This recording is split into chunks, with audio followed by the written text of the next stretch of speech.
I'm Kendra Cook, your host for the DCTV Daily News program out of Dove Creek, Colorado. The Dolores County Broadcasting Network is the producer of DCTV with support from the Southwest Colorado TV Translator Association. That's the Special District Association responsible for bringing the area free to access TV stations over the air by antenna.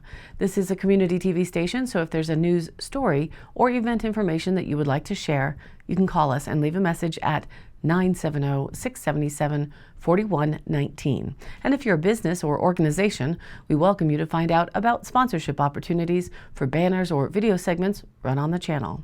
This is the Tuesday program for August 11th, 2020, DCTV Daily News.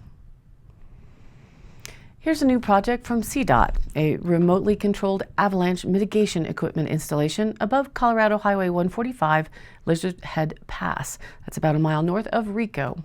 Construction efforts will consist of installing 5 towers on the mountain and ridgeline above the highway.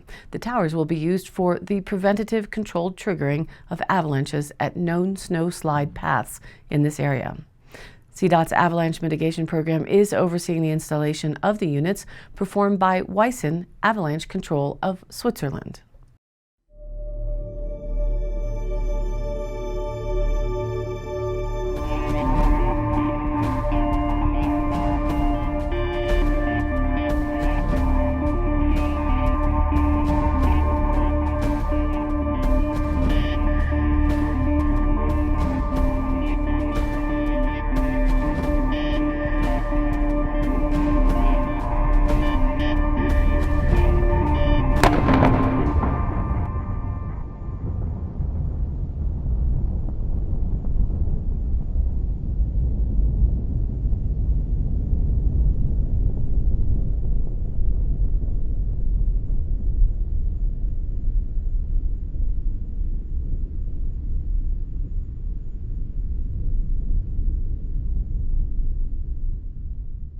As part of CDOT's whole safety initiative, this new remotely controlled system will ensure a safer avalanche mitigation program for both CDOT maintenance personnel and the traveling public.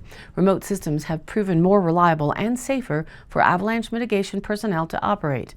The new system will also provide more efficient and swift avalanche control operations, making travel in the area safer for motorists. Quote, Colorado 145 and Lizard Head Pass is the alternate route for travelers heading north when the US 550 mountain corridor is closed for emergencies, said CDOT Winter Operations Program Manager Jamie Yount. This new avalanche mitigation system will help us keep Colorado 145 open more readily, offering a higher, more dependable level of service for motorists, particularly when avalanche conditions and cycles are occurring in the San Juan Mountains during significant winter storm periods. Looking forward to some winter storms.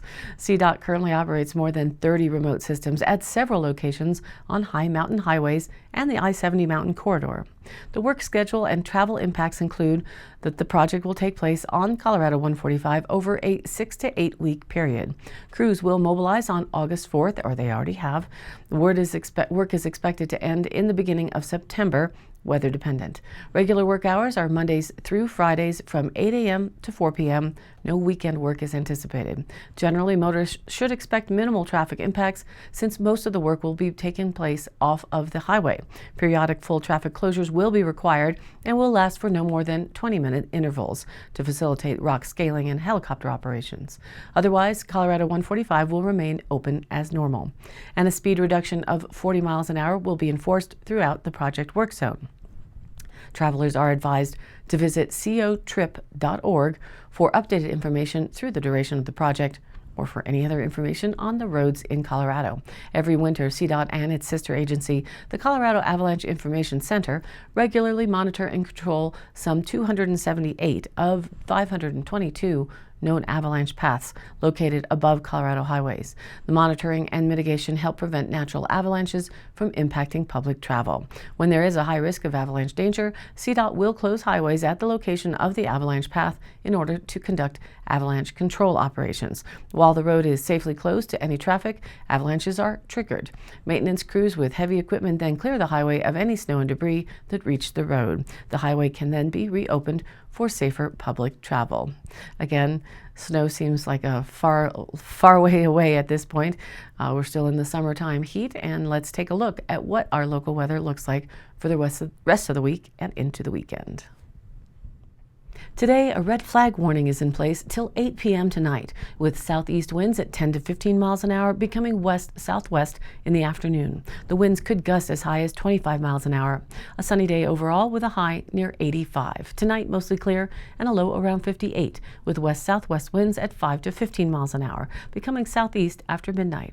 Winds could gust as high as 25 miles an hour, and hopefully a good night into the morning for meteor watching. If you can catch a glimpse, this is the height of the light show, they say. Into Wednesday, again sunny with a high near 86 degrees. Southeast winds 5 to 15 miles an hour, and they shift out of the southwest. For Wednesday night, mostly clear and a low around 57, winds dying down into the night. Now for Thursday, there's a 10% chance of showers and thunderstorms coming in for the afternoon. Mostly sunny with a high near 87, with light and variable winds that continue into Thursday night, with again a 10% chance of showers remaining before 9 p.m. Mostly cloudy and a low around 58.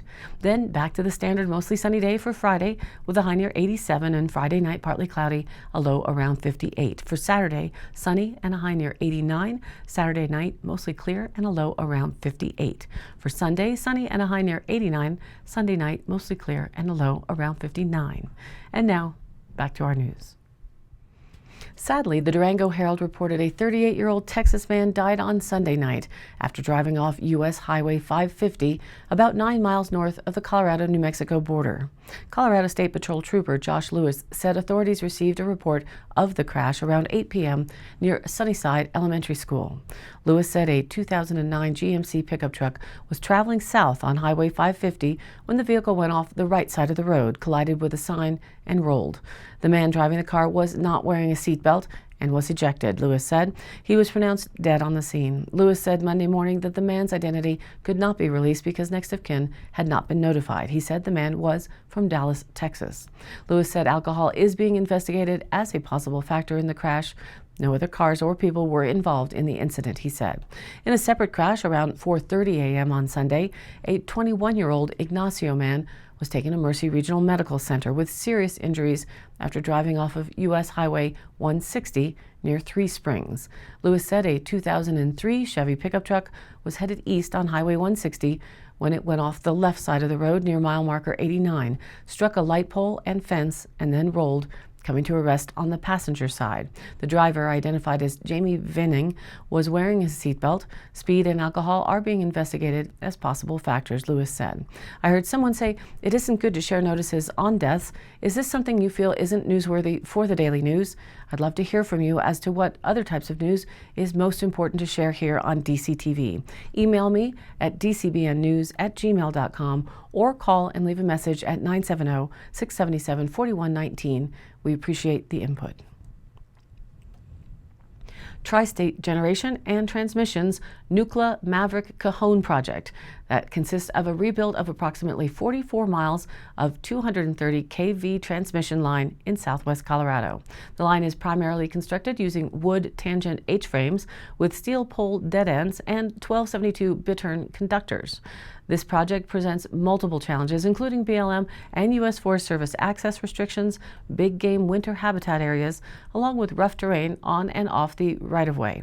Brink's scope includes the installation of conductor over the Dolores River crossing, a 6,500-foot span, along with the removal of the existing Dolores River crossing installed in the 1950s. This span is supposedly the second longest in North America, a huge undertaking. It will be amazing to follow the construction process. The Brink work crew is making its way into our area right now to prepare for the big crossing portion of the project. They have indicated there will be both ground and air support to draw the large conducting line across the span. DCTV, through TPI Productions, will be capturing some of the unique installation. It may well be quite well attended due to its significant undertaking, scheduled for mid-September or so if plans continue on schedule. This is a project by Tri-State Generation, who will also be involved in the installation of a massive solar project in our area for 2021. It says on its website a 110 megawatt project located in southwest Colorado in Empire Electric's service territory.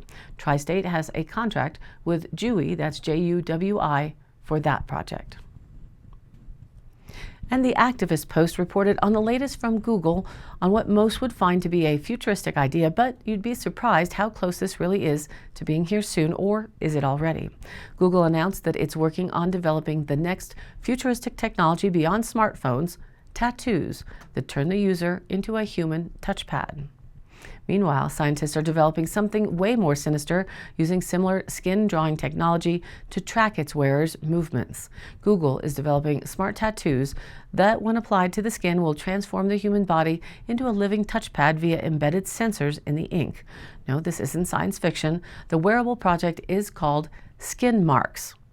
Skin Marks utilizes rub-on tattoos to create the next generation of wearable technology devices. That was reported by CNET, citing white papers and demo videos. So, how does that technology work?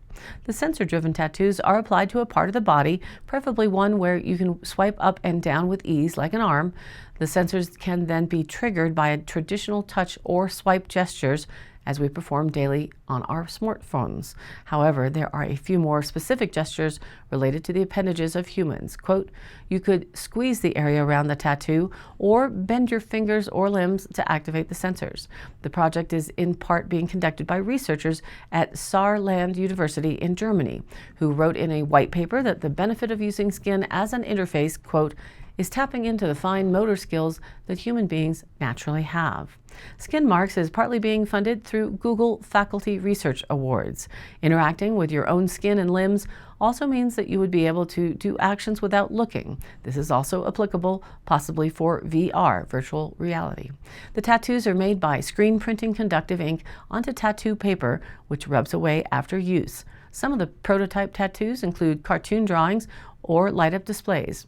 Quote, through a vastly reduced tattoo thickness and increased stretchability, a, quote, skin mark is sufficiently thin and flexible to conform to irregular geometry, like flexure lines and protruding bones, the researchers wrote.